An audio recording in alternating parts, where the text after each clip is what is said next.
Rain lashed against the neon-slicked streets, mirroring the storm brewing inside Rico. He, Rico Diamond Jones, the sharpest pimp south of 125th, was staring at Angel, the newest addition to his stable, and feeling something he hadn't felt since he was a naive kid in Sunday school. It wasn't lust, not just. It was tenderness. Rico was a creature of the 80s. Silk shirts unbuttoned to expose gold chains, a Cadillac as long as a city block, and a voice that could charm a saint into sin. He knew the game. He'd built his empire on cold calculation, on treating women as commodities. Love, he'd sneered, was for suckers. But Angel was different. She had eyes that held the weight of the world, and a quiet dignity that refused to be extinguished, despite the circumstances. She was only 17, fresh off the bus from some forgotten corner of Alabama, and already, Rico saw the vultures circling. He'd taken her in, not out of kindness, but because she was beautiful, a blank canvas ripe for exploitation. He schooled her, taught her the lingo, the moves, the art of extracting money from lonely men. He expected compliance, obedience. He got that, but he also got something else, a glimpse of vulnerability in her downturned eyes, a silent plea for something more. The first crack in Rico's armor appeared when he saw John getting rough with Angel. A primal rage surged through him. He stormed into the room, fists flying, leaving the John whimpering on the floor and Angel staring at him with a mixture of fear and disbelief. "He was hurting you," Rico mumbled, the words tasting foreign in his mouth. Angel didn't speak, just looked at him with those knowing eyes. From that point on, Rico was a changed man. He found himself protecting Angel, shielding her from the worst clients. He started giving her more of the take, making sure she ate well, even buying her a small, worn copy of Maya Angelou's I Know Why the Caged Bird Sings. His other girls noticed. Whispers turned into open resentment. They saw the weakness, the chink in the diamond's flawless facade.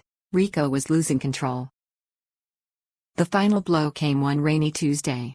Rico, fueled by cheap whiskey and a desperate yearning to be honest, declared his love for Angel to his entire crew at the local pool hall. He'd marry her, he declared, take her away from this life. The room erupted in laughter. Big Tony, Rico's right-hand man, a muscle-bound behemoth with a diamond tooth, stepped forward. "You love her, Rico? You gone soft on us? This ain't no fairy tale, man. This is business." The challenge was clear. Rico had to choose. He looked at Tony, then at the faces of his crew, hardened by years of exploiting the weak. Then, he looked at Angel, standing silently by the door, her eyes shining with unshed tears. He made his choice. "I choose Angel," he said, his voice barely a whisper. That was it. He was out. Stripped of his power, his money, his Cadillac. Overnight, Rico Diamond Jones became just plain Rico, a laughingstock. Angel tried to leave with him, but Rico refused. He couldn't drag her down with him. He urged her to stay, to use the money he'd given her to get out, to start a new life. He watched her go, a lump forming in his throat. He knew he might never see her again. Rico ended up on the streets, a shadow of his former self. The silk shirts were replaced by tattered rags, the Cadillac by a dented shopping cart filled with scavenged scraps. He begged for spare change, the sharp edges of his former persona dulled by hunger and regret. He often found himself outside the club where he once held court, watching the comings and goings, wondering if Angel was still there. He never went in. He knew he wasn't worthy. One cold winter evening, huddled in a doorway, shivering and alone, a familiar figure approached him. It was Angel. She was dressed differently, conservatively, her face radiating a quiet strength. "Rico?" she asked hesitantly. He looked up, his heart pounding. He didn't recognize the pity in her eyes, only the possibility of connection. "Angel," he croaked, his voice hoarse. She knelt beside him, her eyes filled with, not love, not anymore, but a profound understanding. "I'm leaving," she said. "I've got a job in Atlanta. I'm going to school." Rico felt a surge of pride, mixed with a deep, aching sadness. "I know you can do it," he said. Angel reached into her purse and pulled out a handful of bills. "Take this," she said. "Get yourself something to eat." Rico looked at the money, then at Angel. He shook his head. "I don't want your charity," he said. "It's not charity, Rico," she said softly.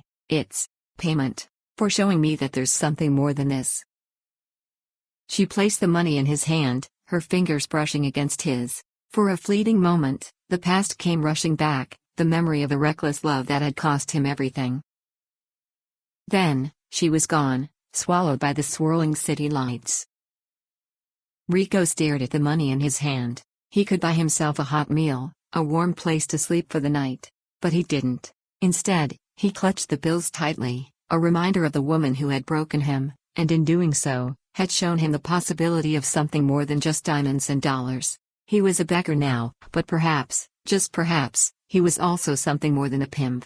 He was, maybe, a man capable of love, even if it destroyed him. And in the cold, unforgiving city, that was worth something. Subscribe to see more stories.